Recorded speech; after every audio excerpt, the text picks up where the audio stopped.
to have everybody on the call. I'm not sure, there might be a few more coming in, but it seems that quite a lot is now on the call.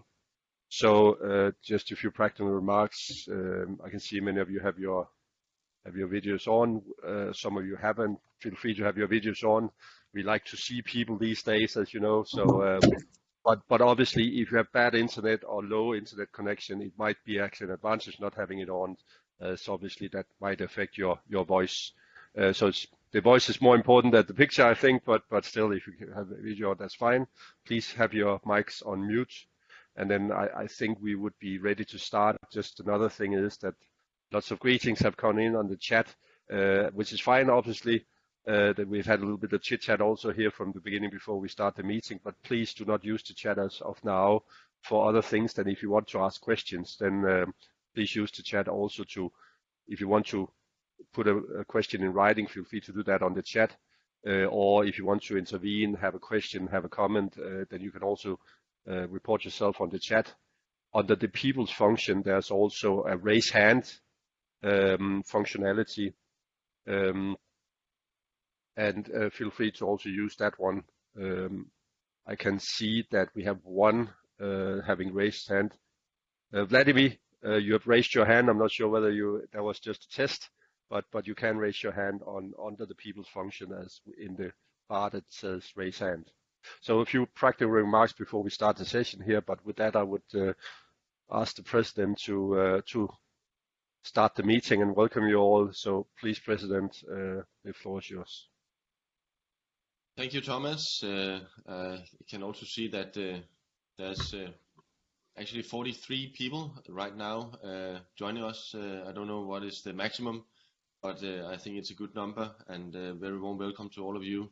Good to see you all for this small session in terms of leading up to our extraordinary General Assembly, and if there's anything of questions in that sense, well, it is a good time to actually come up with all the questions you have, and also if there's anything that you need to know in terms of where we are and so forth, I'm sure that Thomas and the administration will give us an update and give us some information on where we are, so that we also know that well, badminton is definitely going to be there also after the coronavirus. We actually are right now playing matches in Thailand, and I do believe that showing the top level, the highest level, is fantastic. And we from Europe have actually more or less two representatives, I would say, from our side, Nora and Joao, who is out there and supports the players. The players, I'm sure it's tough to be in such a bubble, but it's also necessary that we have a setup where we actually can make sure that nobody is going to be infected of the coronavirus. And I think the administration with Thomas leading up and also Kunjing has actually done a fantastic job. So I would just say thank you for that effort, which I do believe is very, very important, because we are actually able to play on the highest level, and it's fantastic. Well, from me, there's only to say a very warm welcome, and I will bring the word back to Thomas to lead us through the day's agenda. And yeah, if there's any question, I will also be able to answer it. So feel free. And well, Thomas, the floor is yours. Thank you very much, President, and welcome to everybody. Good afternoon. Good to see you all again. It's been a while since we've been on a call with in this particular group, but we're going quickly towards the extraordinary general meeting on 30th of January. So this is a chance for us to present and put more words to the different proposals that are being presented at the EGM, but also a chance for you to ask any questions, come in with any comments you may have. So great to see you all. Please, I already mentioned a few practical remarks. Next slide, please. So I don't want to repeat all of that. again, other than maybe just saying that if you have any questions, then please feel free to raise your hand under the people's function or write in the chat, and we'll come to that. Please change the slides, please. Thank you. And also, once again, what will happen following this call, as we also did, and I'll remind you on the process we had leading up to the AGM in 2020.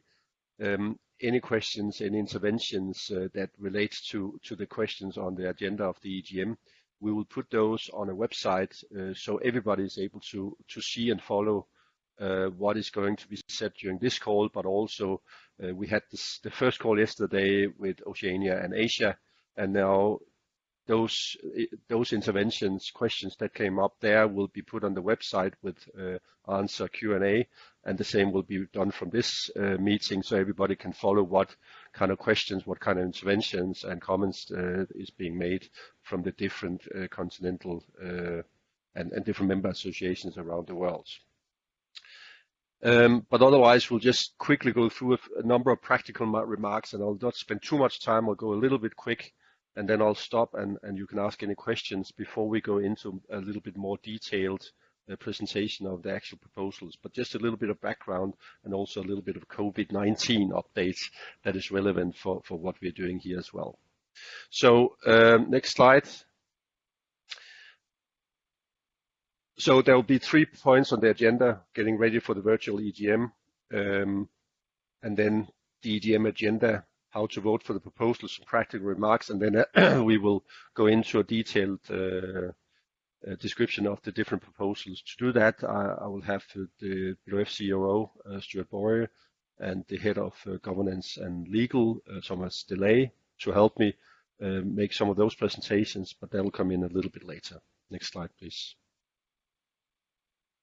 I think the ones that have participated last time at the AGM will recognize some of this structure that we present here.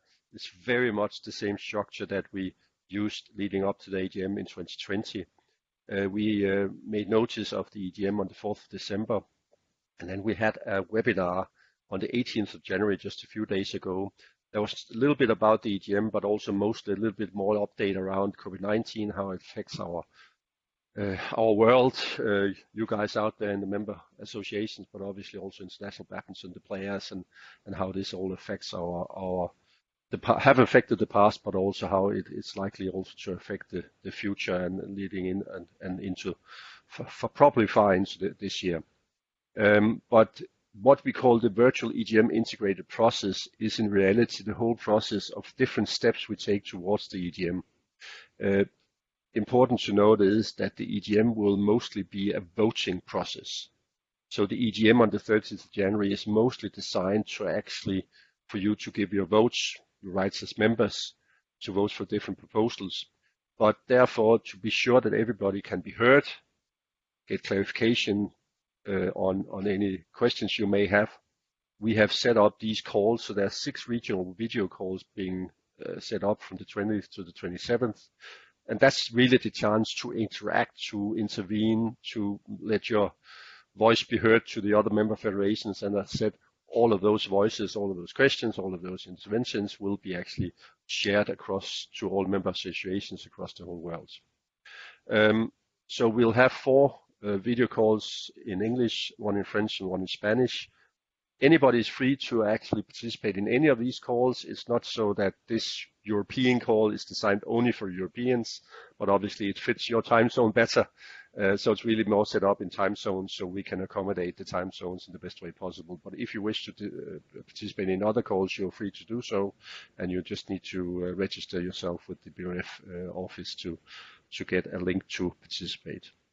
Further down the line on the 28th and 29th, we'll have some practical training sessions and information sessions to make sure that you're familiar with the voting system, with the logins and how to do these things. So there'll be an explanation of that on the 28th, and then there'll be a test on the 29th for voting delegates. Next slide, please.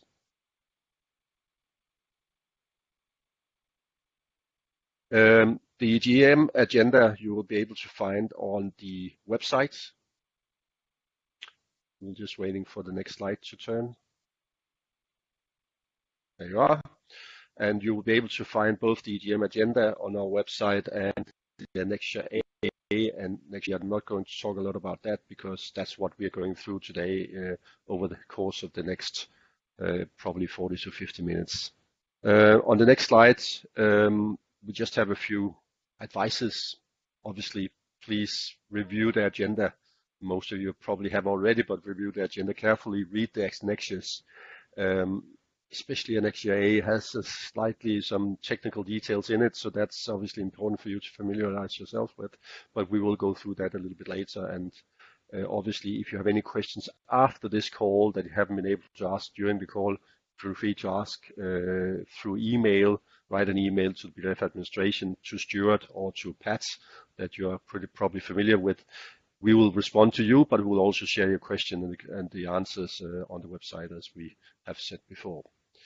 So again, but otherwise, ask the questions, express your opinions during this call, so we can take note of that and possibly give you an explanation.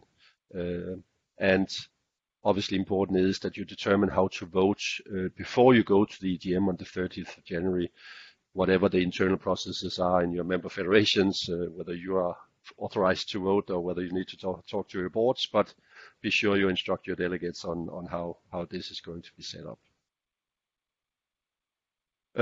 Little bit about the actual meeting when we get to the 30th of January. Next slide, please.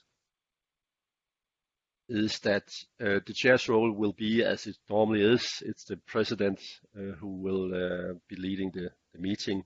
I will be there myself together with the president to help and assist as much as possible. It will be the same technology supplier as we used last year. Since then, they've been used by a lot of sports federations, but also companies, corporate organizations have used Lumi software, which is Lumi Global, who have designed this software whereby we are able to vote through that software. IOC have used it, ASOIF, GIVES, many of our organizations that are above us have used this software, and it has become a quite standard use of this software to go through these processes. And we are familiar with it.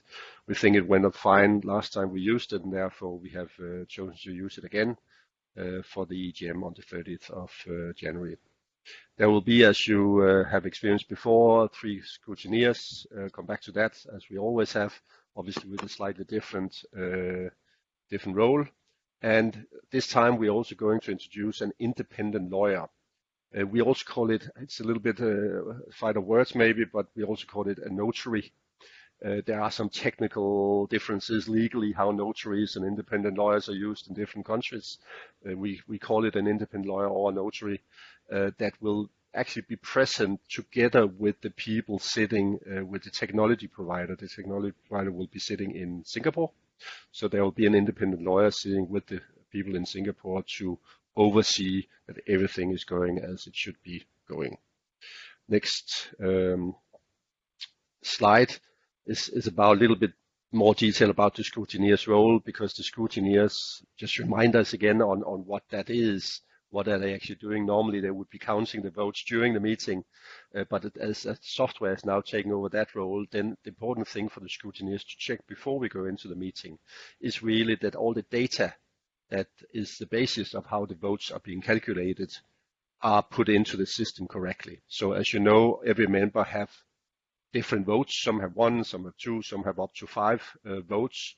And the names of each member plus the voting strength of each member obviously needs to then be put into the system in the right way, and the scrutineers are there to check that together with the names of the voting delegates that will be registered as we come closer to the meeting. So that's the main role, but a role that is taken up before the meeting, whereby then the voting system will do an automatic thing to calculate the votes when we're in the meeting, but obviously based on the input being put in correctly.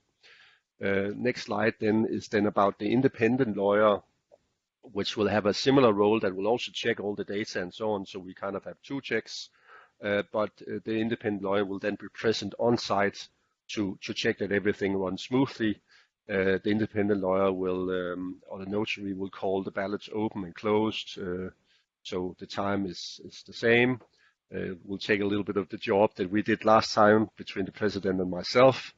But then, most importantly, the independent lawyer will witness the online voting operations and validate the results as we go out. So we have all the checks and balances we believe in place, and this independent lawyer have been put in place, as that is something other member federations and the IOC actually introduced after our AGM last year, and we thought that was a good idea. It's not as such something that is mandatory for us to do, but we thought that was a good reassurance both for ourselves and for you as members that we put such a process in place. Next slide, please, will then be, and now we go into the actual agenda. So this is a little bit the pre-meeting stuff and some of the practical setups that we've been preparing over the last months. To prepare for the 30th of January, but the actual agenda will then start very much as it usually does with the president's remark, but then with an appointment and a ratification of the notary and the scrutineers. Obviously, the scrutineers have already at that point done their job, hence why we are mentioning it to you. Feel free to comment if you have any worries around this, but we have actually chosen to suggest the same scrutineers as we used for the last AGM. They are familiar with this job, and they are quite familiar with the badminton community. Many of you, especially from Europe, will know Derek Batchelor, former chair of Badminton England and a lawyer himself. Tan Swing is also, she's a Singapore lawyer from a law firm in Singapore, where somebody who is familiar with badminton also in many other sports, but was also the scrutineer last time. And Sharon Chan, the BWF finance manager that you all know, I'm sure also, that normally does this scrutineer job during an AGM, but is also very familiar, obviously, with the member federations, the voting strengths, and so on. So that's the proposal from our side as scrutineers to check all the details. And then the independent lawyer here is a person called Raymond Lam, who is from Singapore, who will then be present at the location of the Singapore Lumi office that is doing all the technical back-end stuff, and will be taking the role as I've just explained it. So any comments to that here when I conclude my presentation here in a few slides, then feel free, but that's the proposal that we hope we can suggest going into the meeting. Next slide. It's really, it's really a little bit. I'm not going too much into this, but we are going. I'll explain a little bit later when we deal with the proposal about the COVID situation. But the real back story, or the story around why we're doing this EGM, is related obviously to the COVID situation. So we will during the meeting give a quick update. I also provided a little bit of an update a couple of days ago during the webinar.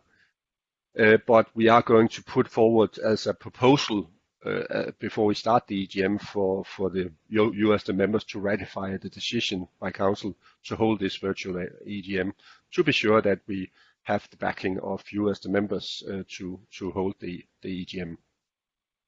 The next slide is then a little bit of that update that we're also going to give during the meeting. But the real issue here is that obviously we've seen a process over some time where COVID-19 continues to spread.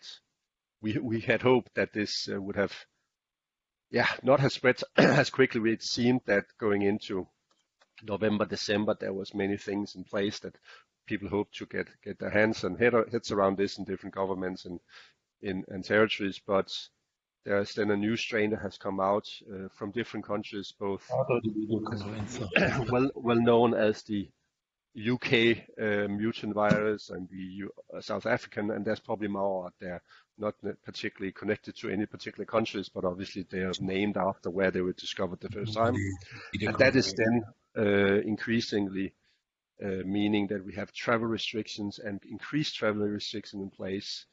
We have challenges for hosts in international badminton, That's not the subject of today's meeting, but as you will all know, there's no doubt that we've come out with a tournament calendar that has been adjusted and changed, and there's still lots of work for us to be sure that we can actually implement those tournaments, and still ongoing discussions with the hosts in the next 3 to 4 months to prepare as well as we can, but also obviously monitoring whether it's at all possible to hold the tournaments.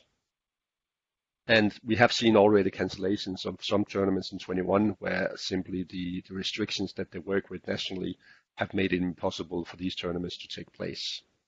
But at the end of that, all of that is also that through many discussions, and I have to say we've had many very detailed discussions in council at the end of last year before we decided this EGM, was that we didn't find it likely that we were able to in any form to gather 140 members, or more, for an AGM in 2021. And that's why we have the EGM, to prepare for the AGM in May. And that's a process. The EGM is therefore a process, a first step in the direction of putting up a wider framework on how the AGM is going to work in May. So that's the rationale. There's much more to that, and we can probably discuss COVID for a long time and what we guess will be the outcome. But it is an extraordinary situation with the COVID-19 situation. We have gotten used to, I would nearly say unfortunately, because the background of getting used to virtual meetings is obviously a bad one. But we have gotten used to it. It's much more mature now, accepted as a way we have to work in these days and times. And we think we did have a successful virtual AGM in 2020, and others have had that as well. You're familiar with having had one in Europe as well, with your CC and 4 CCs conducted virtual AGMs in 2020. So that's why we're putting up to you to ratify the EGM, but also obviously later to ratify and agree that we will hold an AGM in 2021 on a virtual basis. So that's a little bit of the background. I'll not say much more about that, other than obviously hoping that the rationales, the backgrounds will that we will all realize that that's probably the most likely and most safe approach to how we can conduct an AGM in 2021, and certainly that's the view of the BWF Council. So why is an EGM even important here? Well, the EGM is important because of two main areas, and that's what we're going to explain in a minute. But one is the procedures to calculate voting strength. Stuart will say much more about this, but it is really about that. As an example, the Olympics has been postponed. Hopefully we'll have an Olympics, but that Olympics will take place later in the year. The Olympics is a fixed point to some of the voting strength calculations that we have in our constitution, and therefore we've had to find ways to find alternative ways to make sure that everything is calculated in a proper way. And that's what we are going to ask you to confirm at the EGM. And secondly, obviously, the BWF Constitution, we wanted to set up a totally clear, or more clear way. Obviously, it's all come in as a surprise, I guess, for the whole world on all these things, and our Constitution have not as such including details on how to hold these virtual meetings. And we wanted to put in more context, more frameworks for the membership to, first of all, approve what that looks like, and therefore be totally clear on when we have the meetings that this is the way it's conducted. It's very much the framework as what we have done before, but it's also then taking into account that it's not only for one-off thing, it's also taking into account that should such a situation, hopefully not, occur again, or a similar situation where virtual meetings could could be used or needs to be used, well, then we have the framework already included in our constitution. I can tell you this is something that many IFs have been recommended to do. We have had also wording and proposals coming in from, or help from ASOIF and others to actually include this kind of wording into constitution. So it's something generally advised that would be a good idea to have updates on. Obviously, we're a little bit on the back end of this thing because we couldn't predict that before everything happened, but we want to have this included in the constitution. So with that, the next slide is really that this was a little bit about the background and so on. So during the meeting, we'll then ask you to ratify the decision to hold this virtual EGM. We'll ask you for a 2/3 majority to have the meeting, and we obviously hope you support that we take these steps in a clear way with the membership here to inform you and take you through the steps and hopefully gain your support to the process that we have suggested leading into the EGM, but also for the AGM later on. So that's about what I have to say here in the first section. Maybe shift to the next slide, which then starts to talk about the 3 proposals. So before I ask Stuart to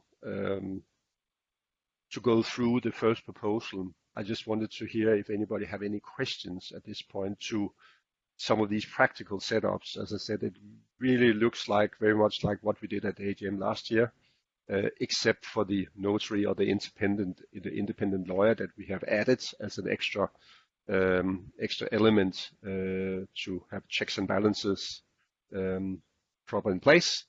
And therefore, any questions to this, to the process, to the background, and or any interventions, opinions around this first section of the meeting? I'll be looking at the chat, or if anybody have raised their hands.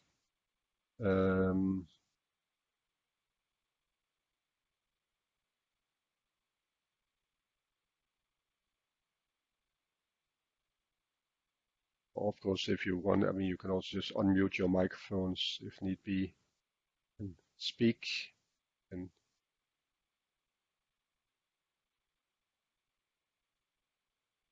all sounds fine. Thanks, Adrian.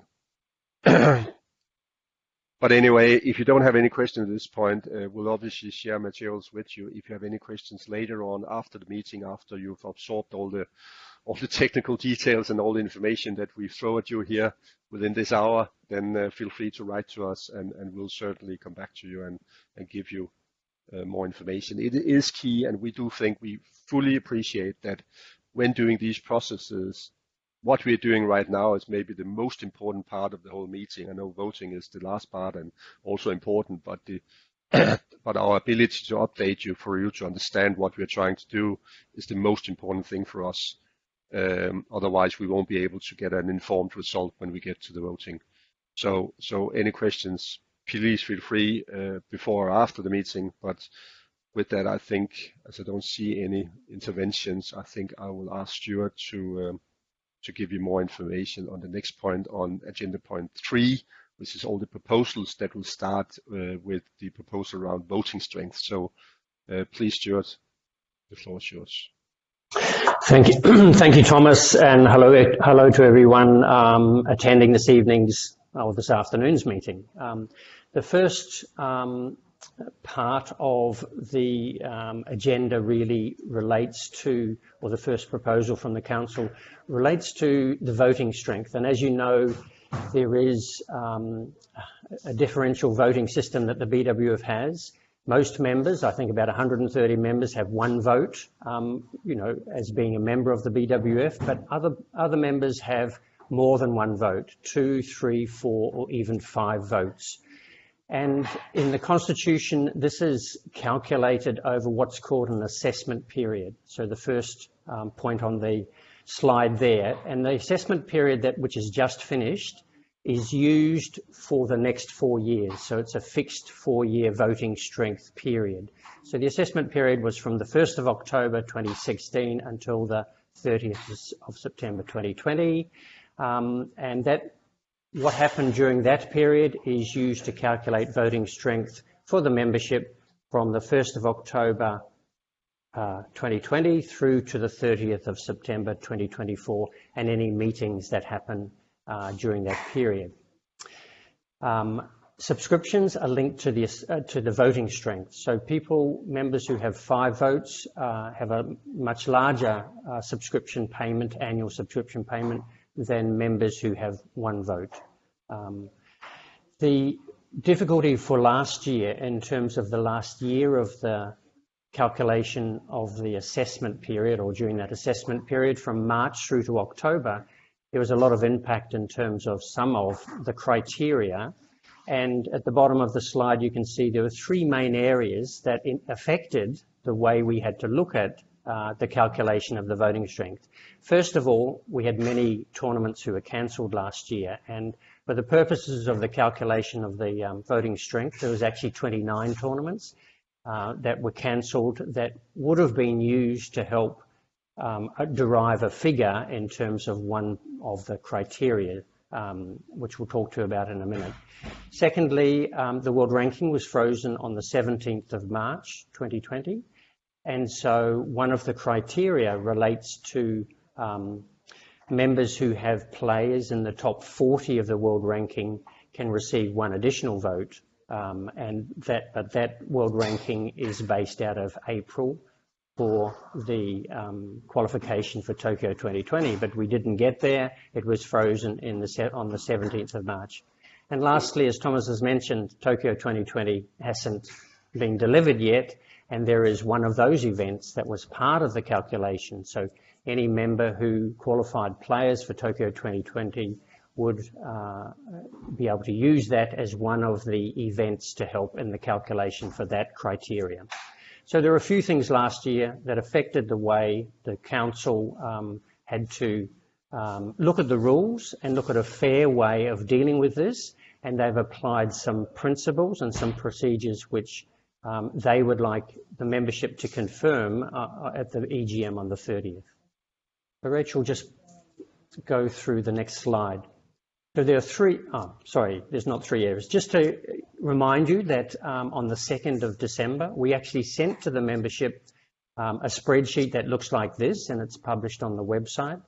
And this is the actual figures for each member association and how we calculated voting strength for the different criteria. So that's available on the website for everyone to see, and it was sent out on the 2nd of December as part of a memo from the office.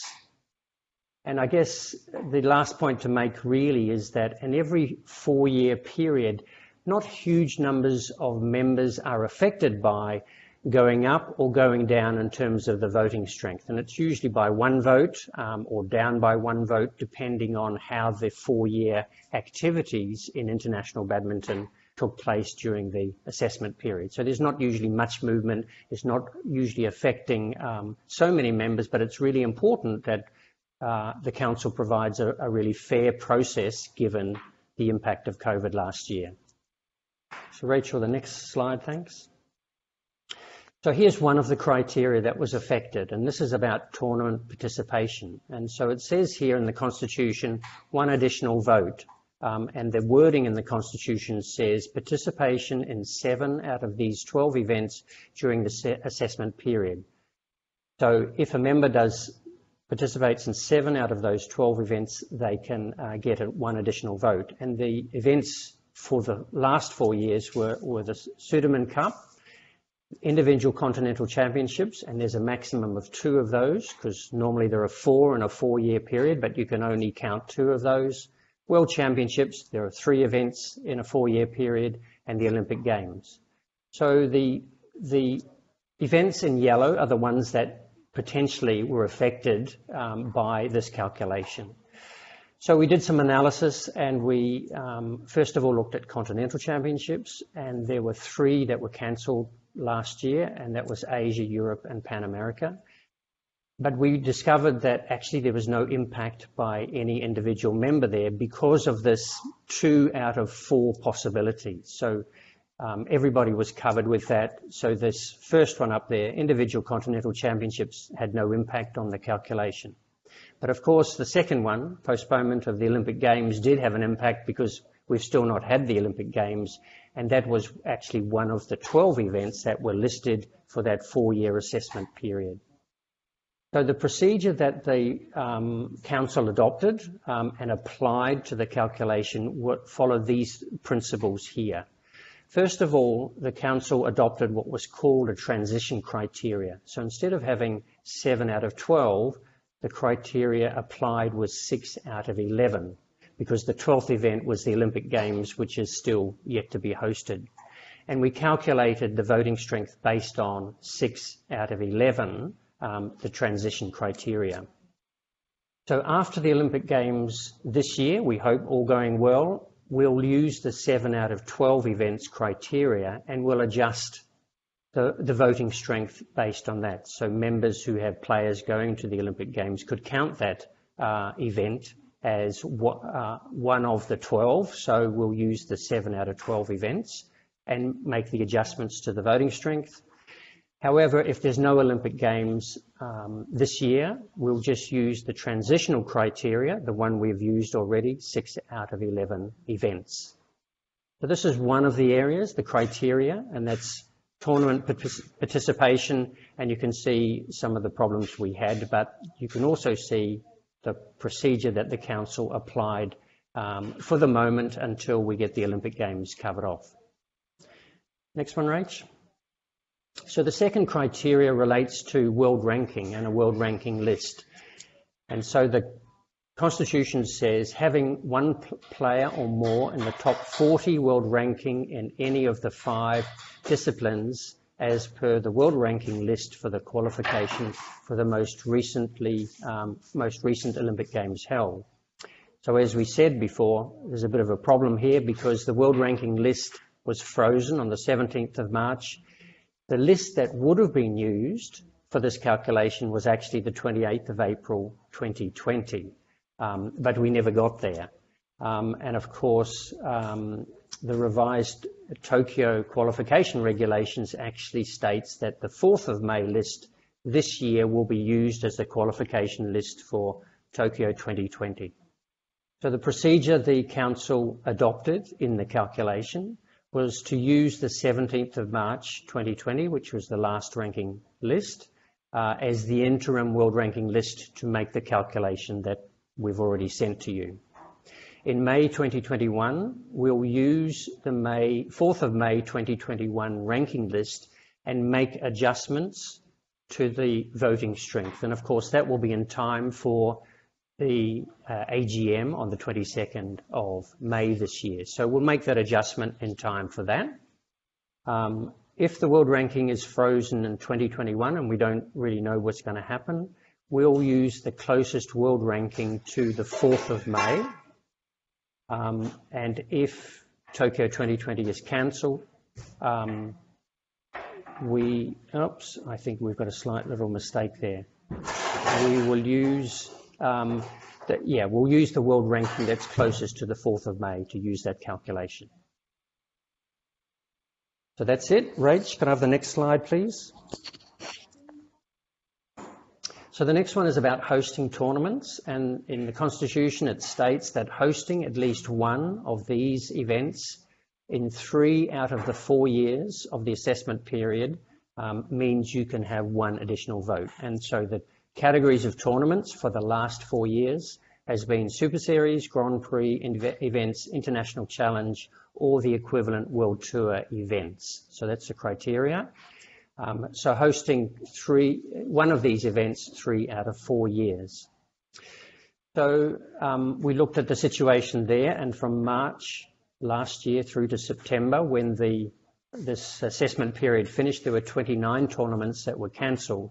And so the Council had to look at a fair way of looking at that, because that was a lost opportunity for members who would have hosted those events but didn't host those events.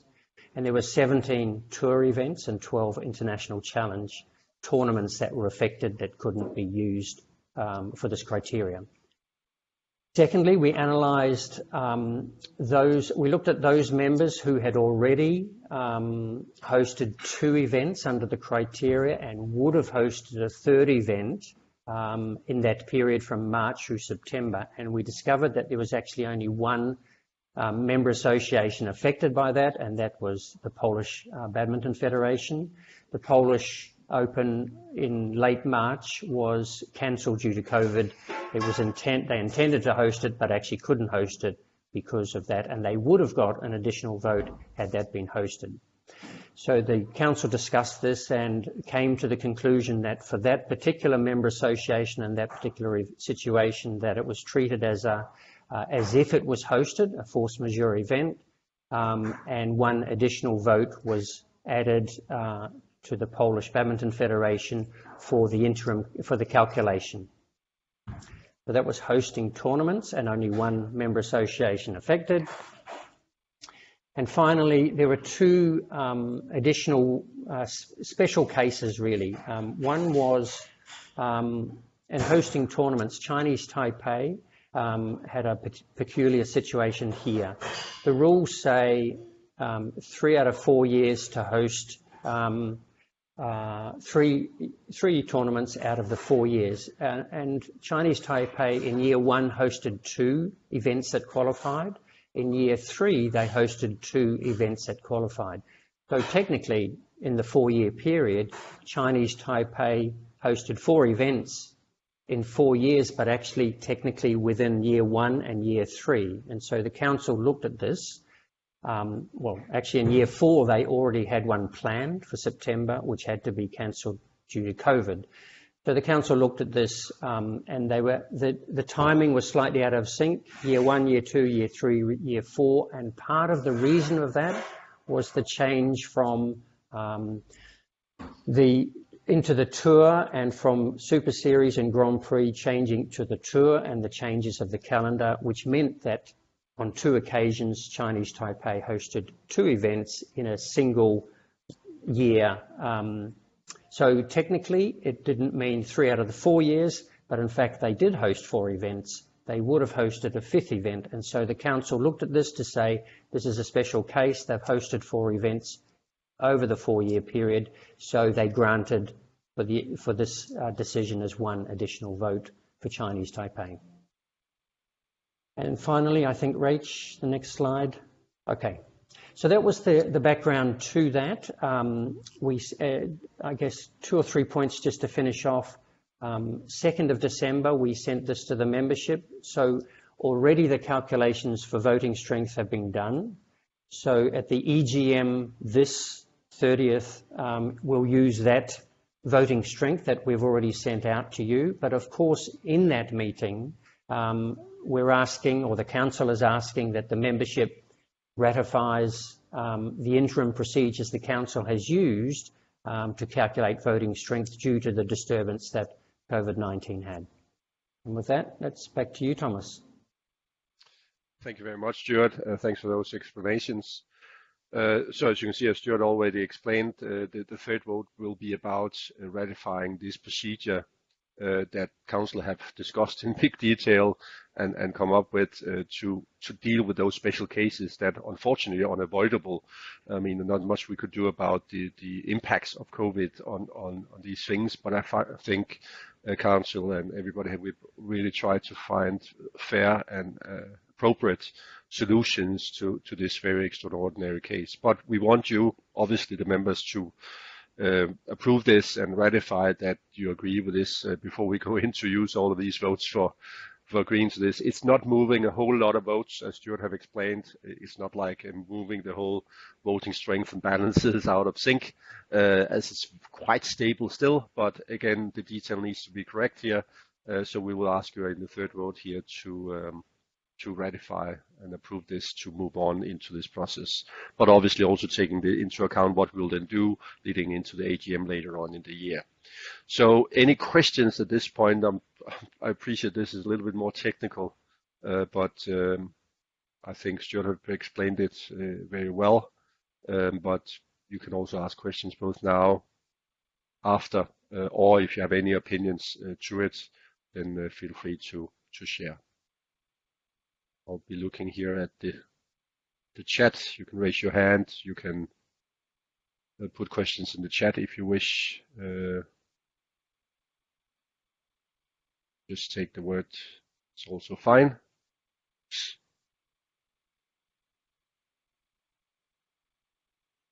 think it's been pretty clear, Stuart. Doesn't seem to be any questions at this point.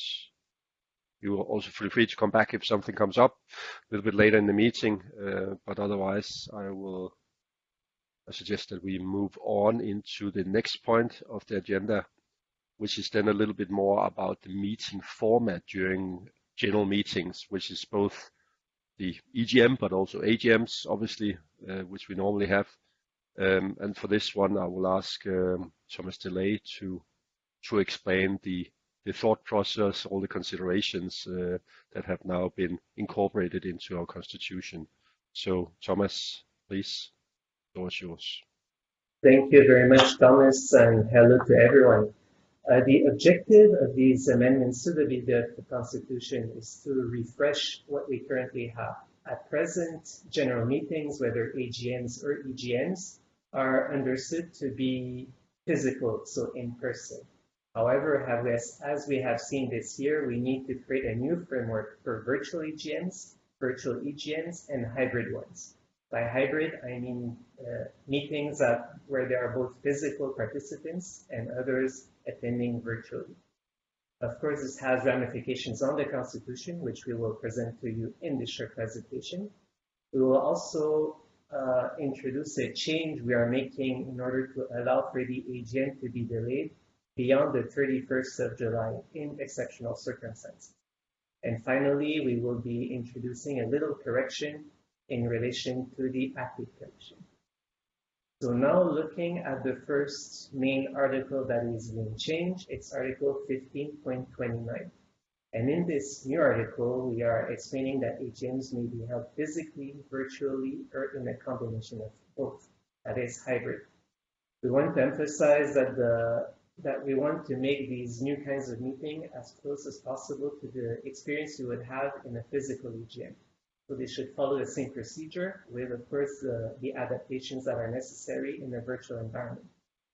We also want to make sure that as members, you have the exact same rights as you would have in a physical EGM. You should have a platform that you can easily access and that allows you to hear and to be heard and to vote, of course, if necessary. Going on to the next slide, you will see the changes we have made to the article about EGMs. Now, EGMs are, of course, another kind of general meeting. So we wanted to make sure that the same rules apply for EGMs as for AGMs. And you can see that the same conditions apply as for AGMs. Going to the following article, you can see that we have made various changes, and those are examples, to the way that votes are being defined. When we would be in person, you can show your hand to vote, and you can submit a secret ballot. However, we wanted to open the door as well to votes made by other technological means. In a virtual AGM, of course, that will be, for example, the Lumi software. It could be in a physical AGM, the use of an electronic device to cast your vote. But we wanted to make sure that that our constitution reflects the fact that we are in 2021 and that these new methods do exist. Going on to the next slide, you will see a new article 15.0.1 that is mostly related to what I explained earlier about the AGM being able to be postponed past July 31st. As you can see this year, for example, we have organized an AGM for the month of May. However, it may very well be in the future that we realize actually our members cannot attend this AGM. So what do we do? So in exceptional circumstances only, the council may decide to hold the AGM past this date of July 31st in application of this new article. Now that would only happen where a significant proportion of members of the AGM may not access where the AGM is or where there is a risk that they are not able to do so. So really, we're talking about exceptional circumstances. In the introductory article, Article 15, you will see we added at a date and in a format that may be decided by council. And this is just to say that council in the end does have this power to determine a date and a format for the AGM. Going on to the following article, this is a correction to which I referred earlier in relation to the Athletes Commission. In the second paragraph, you can see that the term of the officers and council shall be of 4 years, and we had written in the past, except for the chairs of the Athletes Commission and the Para-Badminton Athletes Commission. However, we realized that this wasn't accurate. In fact, in the guidelines for council, the chairs of these two commissions have a term of 4 years. So in order to make sure that this reference was accurate, we are suggesting removing this line from our constitution. That would be all for my presentation. On your screen, you will have the wording of vote number 4 to approve these amendments to the Constitution. And I refer you to Anna Speak if you want to have the full outlook of the changes that we are suggesting. Thank you very much, Thomas, for that explanation.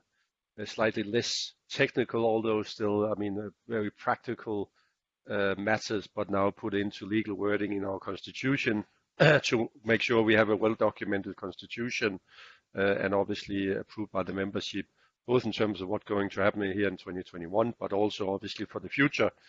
We are going into a new technology area, I'm sure, but and there are various ways we may be able to use technology also in the future to optimize things. But clearly, I have to say, we would have preferred to meet all of you face to face.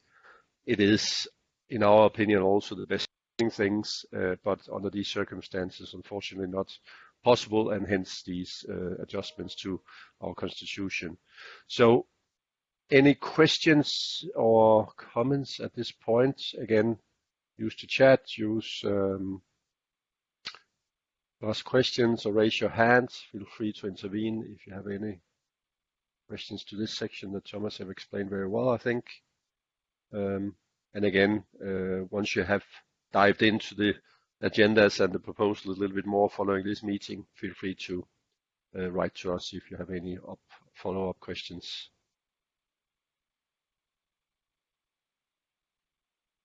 There doesn't seem to be any questions at this point. Thanks very much, Thomas.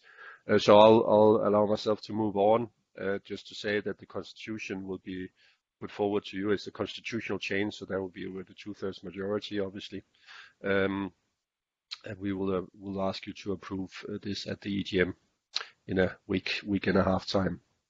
So the next slide is really about the holding of the AGM later on. So we had a plan to have the AGM held in connection with the Sudema Cup in China later on this year. In May, it has become very apparent that's not possible. There's many things related to China is in a stage where it seems to be very much under control around COVID, luckily. But the issue is that there's also very, very tight entry restrictions into China, so we couldn't hold the Sudema Cup, and hence also having to take a decision that the AGM is maybe even more difficult to hold, as we are trying to get 140 different nationalities into a country, and not only the teams coming from different countries.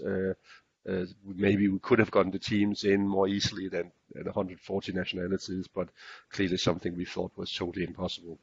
So again, I have talked a little bit about the background for the EGM, but similarly, it's the same arguments for the AGM and why we want to hold that virtually on the 22nd of May, very much the same dates we are proposing here around the same time. But COVID-19, we're able to, as the President mentioned earlier on today, we're able to hold fantastically and with huge efforts 3 huge international tournaments in Thailand at the moment.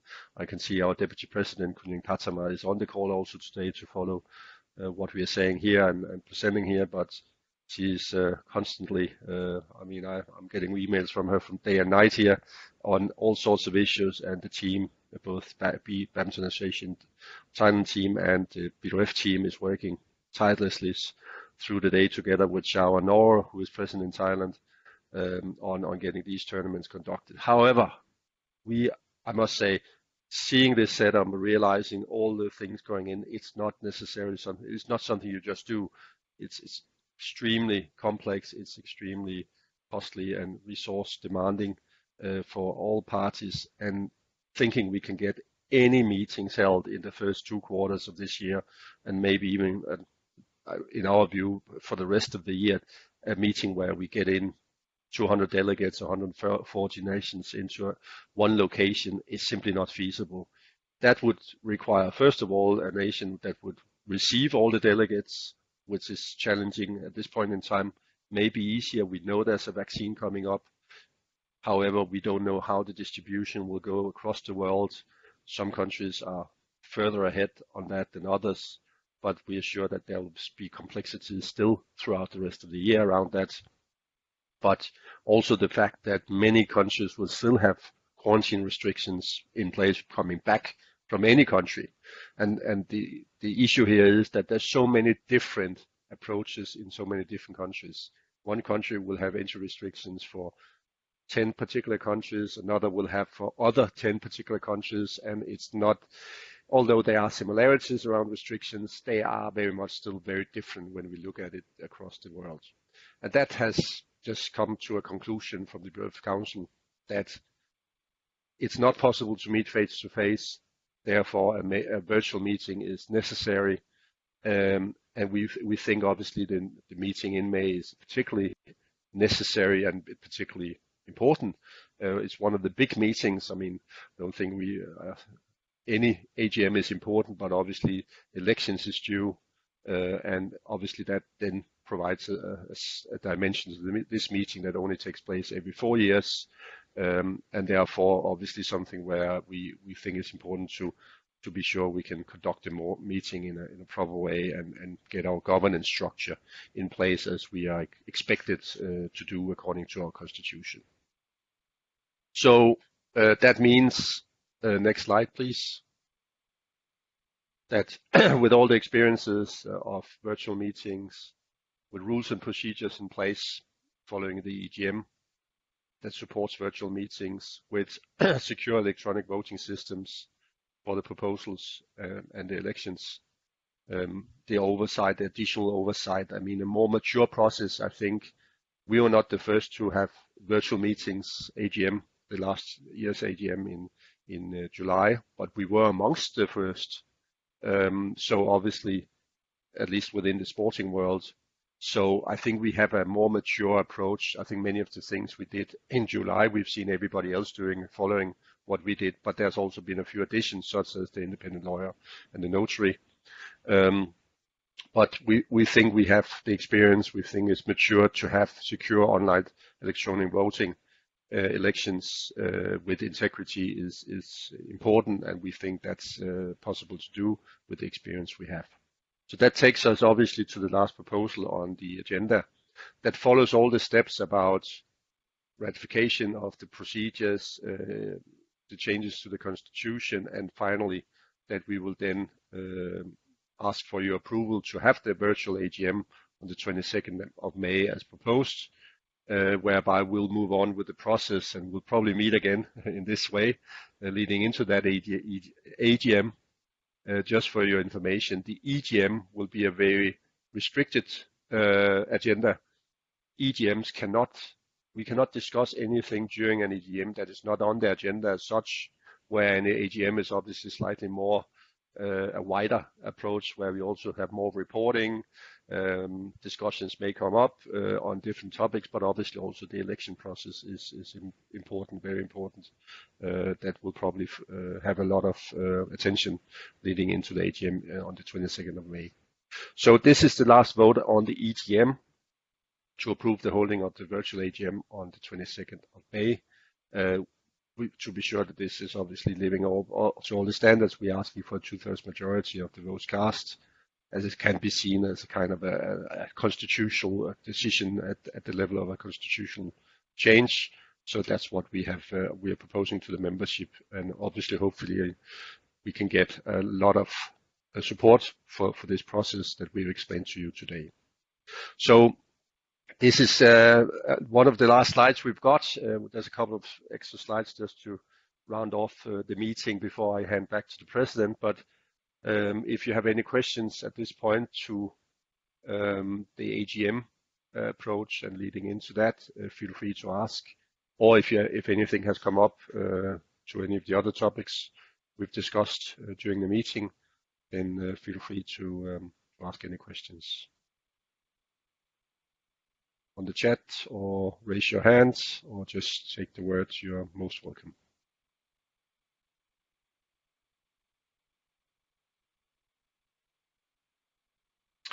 I don't see anyone at this point.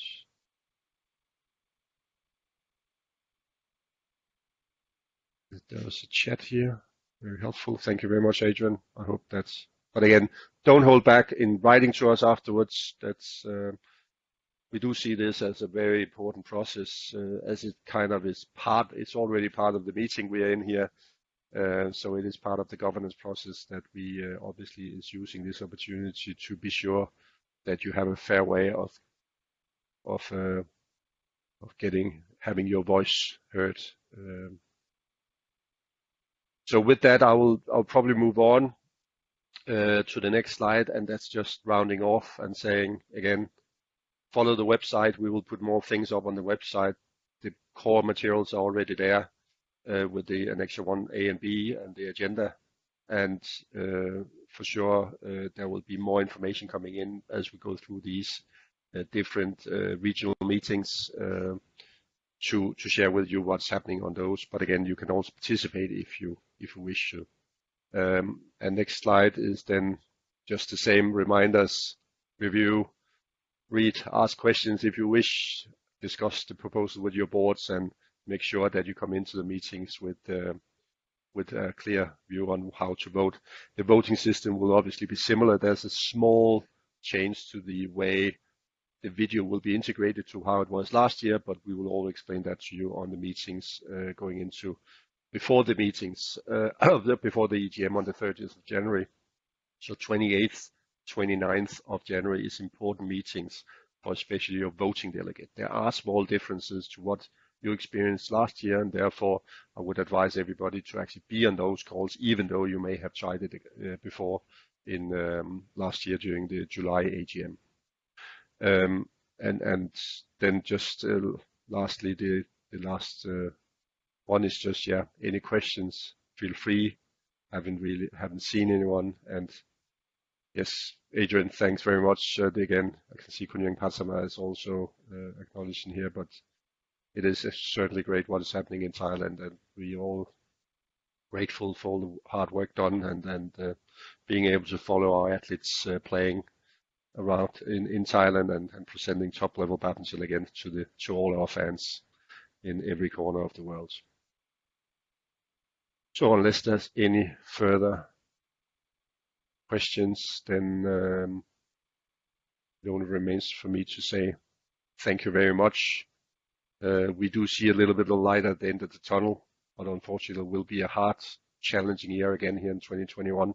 Vaccines may help us during the year to get back to a more, at least new normal, but we'll certainly do what we can to support US member federations, support that we can again play international badminton, work closely with all our hosts that I know us are all working really hard to achieve the same goals as BWF and yourselves. So thank you very much for listening in here, and see you soon again during the EGM and during the next meetings over the next 3 or 4 months. So have a great day, and I'll hand back to the President for any final remarks. Thank you very much. Thank you, Thomas. Thank you, all of you. Thank you for both Stuart and Thomas Delay, and all the staff who's been really helpful in terms of giving us some very good information. I have one question actually, that's to Madame Kunjing. When are you sleeping? I would like to know, because I get a lot of information both day and night and all times, and I was just wondering, when are you sleeping, Madame Kunjing? Can you tell us a bit about your sleeping habits? If you can hear me, I don't know if you can. Maybe. Only 2 hours a day. Only 2 hours a day? Yes. Monday to Sunday. There you are. Yeah, but I think it's just simply fantastic what you're doing out there. So I just want to say many thank you for the good effort, and I'm so proud to be working with you. It's because of you. It's because of your tournaments. And I also think that the players should have a thank you, because I think the players are doing well also. Even though that it's of course a very it's not a normal environment that they are playing in, but they're actually doing really well, and I'm very pleased that we are able to have such a strong lineup, but also a fantastic tournament. Not only one, but all three tournaments. It is fantastic. So thank you very much, Madam. Really appreciate it. Thank you so much for your words. Encouraging. So yes, but for me, there's only to say thank you very much, and I hope that you have got all the information that you needed. If not, then there's still a lot of time to raise questions, and you can also attend to some of the other meetings that are coming up. So for me, there's only to say thank you very much, and yeah, have a great day. Thank you. Bye-bye.